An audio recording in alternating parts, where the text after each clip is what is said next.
Mr. Register, thank you so much for coming. You're with Sapient Capital Global Management, Sapient Global Management, and you also cover the commodities, derivatives.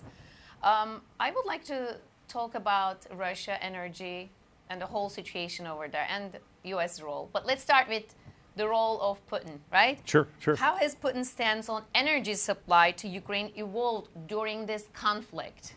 Well, I think it has evolved substantially, and what you see is he started out with some very tactical maneuvers that seemed very smart at the time. He reestablished control over Sevastopol as a warm water port for the Black Sea Fleet, and things that were very seemingly tactically beneficial to Russia. But I think as this conflict escalates, I think he's understanding the hard wall that he's going to run into against the European Union and the United States. And the power that they can project into the region to keep his ambitions at bay. I think really his biggest ambition, if I was to sum it up at this point, I think the best he's trying to go for is he'd like to see a highly dysfunctional Ukrainian government with a highly functional gas company. I think that would be his base case scenario at this point. But he's got some real struggles to manage now, and I think he's put Russia at some pretty extreme risk to what I think he'll wind up with some pretty tactical advantages at the end of all this. Well, you're the expert, and I don't get to have you all the time. And we're talking about energy. We were going to talk about it when this conflict started. That's why this is a special right now segment about Russia energy and conflict. Now that you're here, we had the opportunity to have you here. But what would you do if you were Putin? What is the smartest thing that he would do? Oh, well, as I said, I think the question that we don't understand about Putin is to what extent he's a rational actor. So he probably could get out of this entire scenario with some tactical victories. He could probably, he's looking at Gazprom getting its, which is the Russian state gas company, getting repaid its $3.5 billion debt that Ukraine owes it. That would be a victory. He could increase the prices that the Ukraine is willing to pay for gas from about $285 to about $486. That's it. That's where the sort of the current price versus his objective is. He probably can move. I don't think he can move it to 486, but I think he could move that up.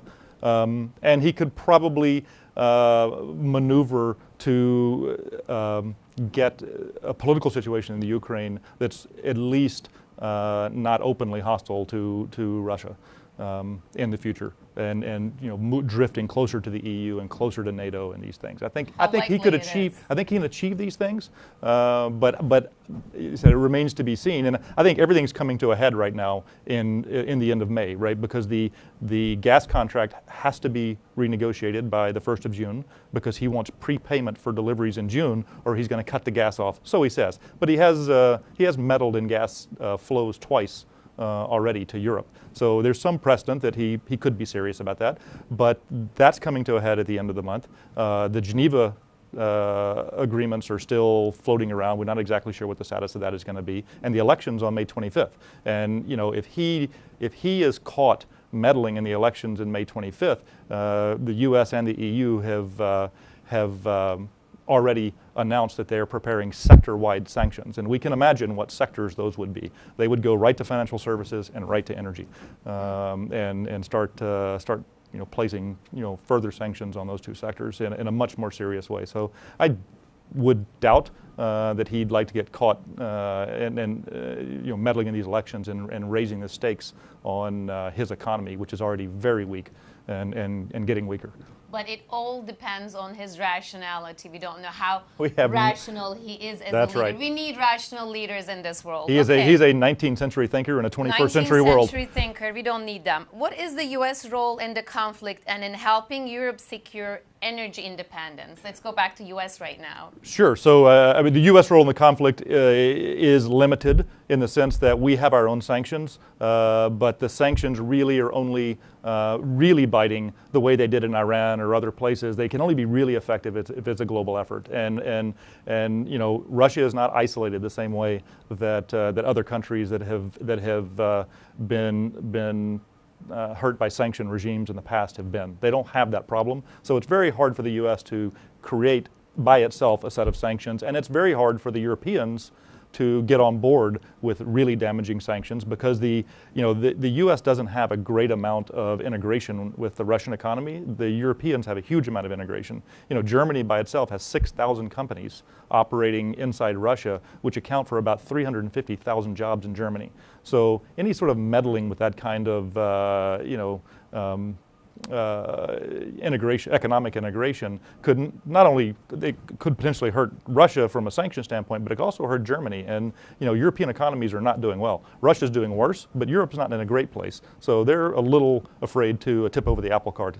But also, I remember interviewing a government leader from Turkey who has seen the conflicts between Iran and the US, and he said from his experience, sanctions are extremely difficult to implement. Mm-hmm.